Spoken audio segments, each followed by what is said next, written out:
जिसका कोई वर्तमान न हो, केवल अतीत ही हो, वही भूत कहलाता है। अतीत में अटका आत्मा भूत बन जाता है। जीवन न अतीत है और न भविष्य, वह सदा वर्तमान है। जो वर्तमान में रहता है वह मुक्ति की ओर कदम बढ़ाता है। आत्मा के 3 स्वरूप माने गए हैं: जीवात्मा, प्रेतात्मा और सूक्ष्मात्मा। जो भौतिक शरीर में वास करती है उसे जीवात्मा कहते हैं। जब इस जीवात्मा का वासना और कामना में शरीर में निवास होता है तब उसे प्रेतात्मा कहते हैं।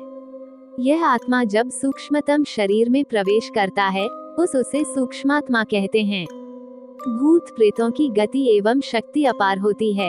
इनकी विभिन्न जातियां होती हैं और उन्हें भूत, प्रेत, राक्षस, पिशाच, यम, शाकिनी, डाकिनी, चुड़ैल, गंधर्व आदि कहा जाता है।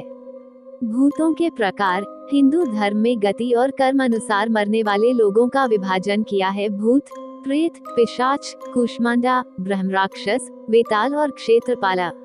उक्त सभी के उपभाग भी होते हैं। आयुर्वेद के अनुसार 18 प्रकार के प्रेत होते हैं। भूत सबसे शुरुआती पद है, या कहें कि जब कोई आम व्यक्ति मरता है तो सर्वप्रथम भूत ही बनता है। इसी तरह जब कोई स्त्री मरती है तो उसे अलग नामों से जाना जाता है। माना गया है कि प्रसूता स्त्री या नवयुवती मरती है तो चुड़ैल बन जाती है, और जब कोई कुंवारी कन्या मरती है तो उसे देवी कहते हैं। जो स्त्री बुरे कर्मों वाली है उसे डायन या डाकिनी करते हैं। इन सभी की उत्पत्ति अपने पापों, व्याभिचार से, अकाल मृत्यु से या श्राद्ध न होने से होती है। 84 लाख योनियां, पशु योनि, पक्षी योनि, मनुष्य योनि में जीवन यापन करने वाली आत्माएं मरने के बाद अदृश्य भूत प्रेत योनि में चले जाते हैं। आत्मा के प्रत्येक जन्म द्वारा प्राप्त जीव रूप को योनि कहते हैं।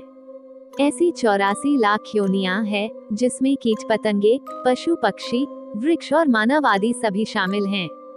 प्रेत योनि में जाने वाले लोग अदृश्य और बलवान हो जाते हैं, लेकिन सभी मरने वाले इसी योनि में नहीं जाते, और सभी मरने वाले अदृश्य तो होते हैं लेकिन बलवान नहीं होते। यह आत्मा के कर्म और गति पर निर्भर करता है। बहुत से भूत या प्रेत योनि में न जाकर पुनः गर्भ धारण कर मानव बन जाते हैं। पितृ पक्ष में हिंदू अपने पितरों का तर्पण करते हैं। इससे सिद्ध होता है कि पितरों का अस्तित्व आत्मा अथवा भूत प्रेत के रूप में होता है। गरुड़ पुराण में भूत प्रेतों के विषय में विस्तृत वर्णन मिलता है। श्रीमद् भागवत पुराण में भी धुंधकारी के प्रेत बन जाने का वर्णन आता है। अतृप्त आत्माएं बनती है भूत। जो व्यक्ति भूखा, प्यासा, संभोग सुख से विरक्त, राग, क्रोध, द्वेष, लोभ, वासना आदि इच्छाएं और भावनाएं लेकर मरा है, अवश्य ही वह भूत बनकर भटकता है। और जो व्यक्ति दुर्घटना, हत्या, आत्महत्या आदि से मरा है, वह भी भूत बनकर भटकता है। ऐसे व्यक्तियों की आत्मा को तृप्त करने के लिए श्राद्ध और तर्पण किया जाता है। जो लोग अपने स्वजनों और पितरों का श्राद्ध और तर्पण नहीं करते वे उन अतृप्त आत्माओं द्वारा परेशान होते हैं। यम नाम की वायु: वेद अनुसार मृत्यु काल में यम नामक वायु में कुछ काल तक आत्मा स्थिर रहने के बाद पुनः गर्भ धारण करती है। जब आत्मा गर्भ में प्रवेश करती है तब वो गहरी सुषुप्ति अवस्था में होती है। जन्म से पूर्व भी वह इसी अवस्था में ही रहती है। जो आत्मा ज्यादा स्मृतिवान या ध्यानी है उसे ही अपने मरने का ज्ञान होता है और वही भूत बनती है।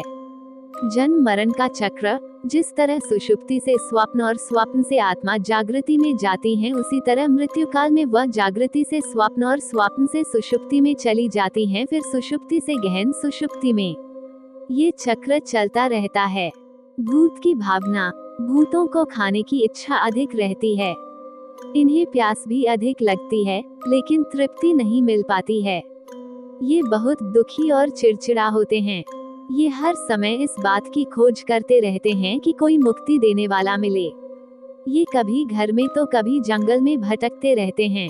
भूत की स्थिति: ज्यादा शोर, उजाला और मंत्र उच्चारण से ये दूर रहते हैं। इसलिए इन्हें कृष्ण पक्ष ज्यादा पसंद है और 13, 14 तथा अमावस्या को यह मजबूत स्थिति में रहकर सक्रिय रहते हैं। भूत प्रेत प्रायः उन स्थानों में दृष्टिगत होते हैं जिन स्थानों से मृतक का अपने जीवन काल में संबंध रहा है या जो एकांत में स्थित है। बहुत दिनों से खाली पड़े घर या बंगले में भी भूतों का वास हो जाता है। यदि ये कहानी आपको पसंद आई हो तो अपने दोस्तों और अन्य लोगों के साथ शेयर जरूर करिएगा।